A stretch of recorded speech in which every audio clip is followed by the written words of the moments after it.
अभय जो बचपन में ही अपने परिवार के साथ शहर आ गया था, लेकिन सालों से अभय अपने पैतृक गांव जाने की सोच रहा था और बहुत दिनों की तैयारी के बाद आज वो समय आ गया। अभय ने गाड़ी बुक की और बड़े उत्साह के साथ निकल पड़ा अपने गांव की ओर। अगर उसे जरा सा भी अंदाजा होता कि कुसुमपुर लौटना उसकी जिंदगी की आखिरी यात्रा बनने वाला है, तो शायद वह कभी उस रास्ते पर कदम ही न रखता। लेकिन उसे क्या पता था कि वापस मुड़ने का रास्ता अब बहुत पीछे छूट चुका है।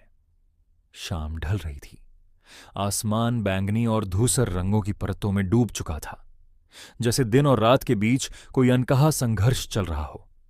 सूरज क्षितिज के पीछे छिप चुका था, लेकिन उसकी आखिरी फीकी रोशनी अब भी धुंध की पतली चादर पर फैलकर एक अजीब सी भुतही चमक पैदा कर रही थी।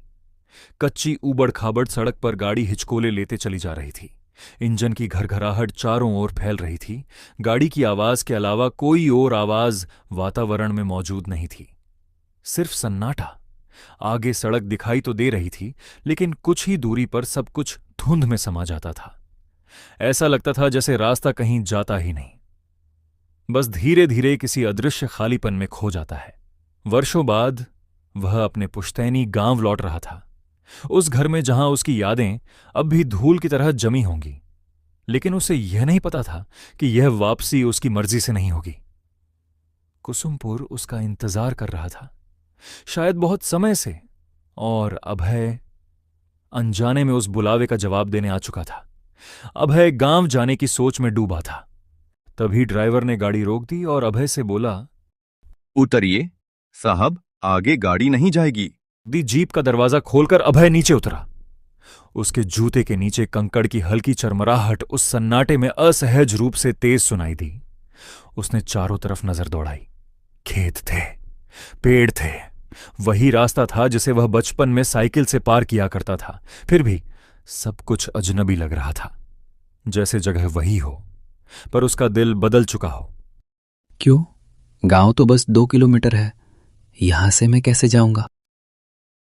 साहब, रात होने पर कोई भी गाड़ी वाला यहाँ से आगे नहीं जाएगा। और हाँ साहब, रात होने से पहले पहुंच जाना।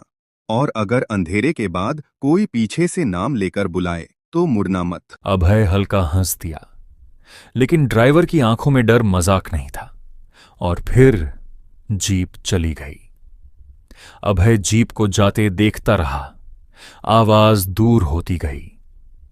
अब सड़क पर सिर्फ अभय था और बढ़ती हुई खामोशी। जैसे ही अभय ने कदम बढ़ाया, उसे हवा अलग लगी, न ठंडी न गर्म, बस भारी। रास्ते पर चलते हुए सिर्फ अभय के कदमों की आवाज आ रही थी। पेड़ों की टेढ़ी शाखाएं सड़क पर झुकी थीं, जैसे किसी अदृश्य यात्री को रोकने की कोशिश कर रही हों। अचानक उसे दूर खेतों में एक आकृति दिखाई दी। कौन है वहां? धुंध लहराई और आकृति गायब। दिल की धड़कन तेज हो गई। वो आगे बढ़ गया, लेकिन अब हर कदम पर उसे लग रहा था कि कोई पीछे चल रहा है। कुसुमपुर सामने था और अभय चलते चलते गांव के मुहाने पर पहुंचा। पहला घर खुला, अंदर अंधेरा। अभय आगे बढ़ा तो दूसरा घर बंद, पर दरवाजे के पीछे से हल्की सरसराहट। तीसरे घर की खिड़की पर पर्दा हिल रहा था, जबकि हवा नहीं थी। कोई है? दरवाजों के पीछे हलचल हुई, पर कोई बाहर नहीं आया। दूर कहीं एक कुत्ता रोया, भौंका नहीं, रोया। गांव सांस ले रहा था, मगर दिख नहीं रहा था। अभय आगे बढ़ा और वह अपने घर के सामने खड़ा था। दीवारों पर काई, दरवाजे पर जंग और भीतर से आती सड़ी गंध। अभय आगे बढ़ा और उसने दरवाजे को धक्का दिया। चर्र, आवाज पूरे खाली घर में गूंज गई। कोई है? अभय? वो मुड़ा। दरवाजे पर रीमा खड़ी थी, बचपन की दोस्त, मगर उसकी मुस्कान अधूरी थी और आंखें ठंडी। रीमा, तू यहां? मैं तो यही हूं। तुम लोग ही छोड़कर शहर चले गए थे। गांव इतना खाली क्यों है? क्योंकि रात में कोई बाहर नहीं रहता। डर से? नहीं, जरूरत से। धुंध अब जमीन से उठकर दीवारों से चिपक रही थी हर रात कोई एक चला जाता है। और थोड़ी देर में रात हो गई। अभय ने रीमा से कहा, चलो खाना खाते हैं, लेकिन रीमा ने मना कर दिया। रात के खाने पर रीमा सिर्फ अभय को देखती रही। तो खा क्यों नहीं रही? आदत नहीं रही। उसकी उंगलियां प्लेट के आर पार जाती हुई लगीं जैसे वो चीजों को छू नहीं रही, सिर्फ याद कर रही हो। और फिर वो दोनों सोने चले गए। रात 1 बजे कोई आवाज आई। अभय की आंख खुली।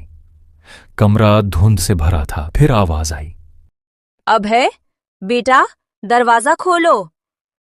माँ? वो दरवाजे तक गया।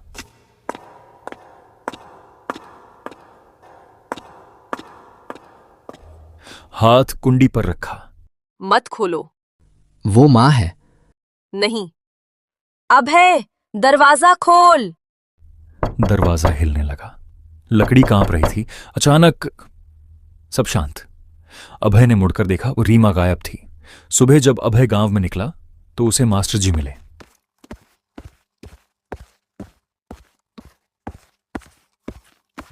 तो उसने मास्टर जी को रात की सारी बात बताई।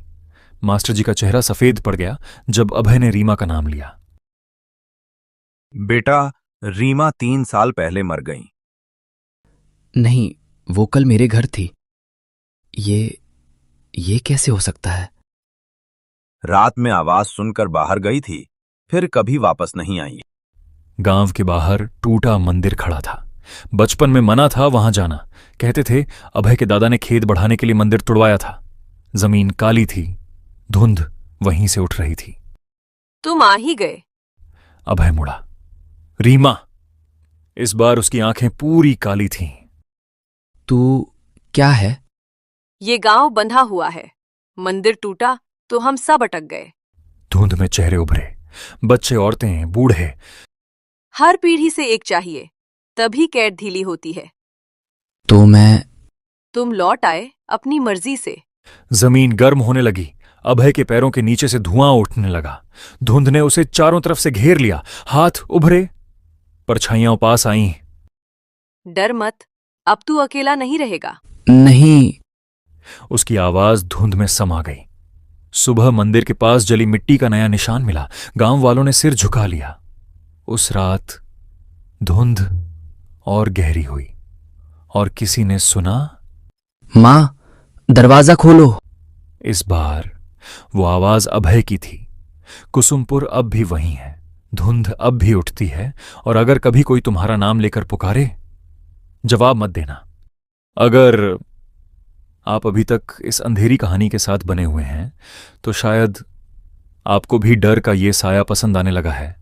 तो इस डर को यहीं खत्म मत होने दीजिए। चैनल को सब्सक्राइब कर लीजिए और उस घंटी के बटन को दबा दीजिए, क्योंकि अगली कहानी शायद और भी ज्यादा खौफनाक हो। और याद रखिए, कुछ कहानियां सिर्फ सुनी नहीं जाती, वो पीछा भी करती हैं।